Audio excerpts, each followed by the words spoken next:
TA TV, media syiar Islam. Nah, disebutkan dalam hadis dari Nabi SAW, ya, keluarga yang mereka niyahah itu merasa sakit atau merasa sakit si mayit itu sendiri ketika keluarganya melakukan niyahah. Apa itu bentuk niyahah? Apakah dia berteriak-teriak, menjerit-jerit, dia sobek-sobek bajunya, dia pukul wajah-wajahnya? Ini akan merasa sakit, ya, si mayit dalam kuburnya. Nah, begitu juga dia membuat perayaan-perayaan hari ke-1, hari ke-3, hari ke-7. Ini bentuk niyahah yang terlarang.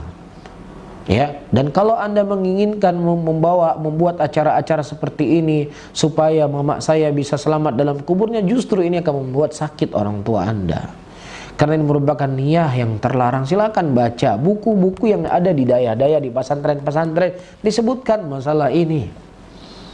Ya, ternukilkan dari sahabat-sahabat Rasulullah SAW, mereka melarang membuat acara-acara kematian.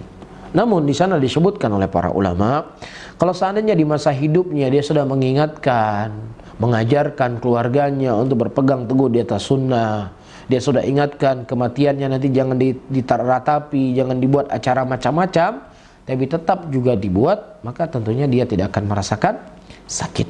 Tapi ini merasakan sakit disebutkan oleh para ulama kalau dia juga ikut andil dan berwasiat untuk melakukan acara tersebut dan dia tidak pernah mengingkarinya ketika dia hidup di dunia. Wallahu a'lam bishawab.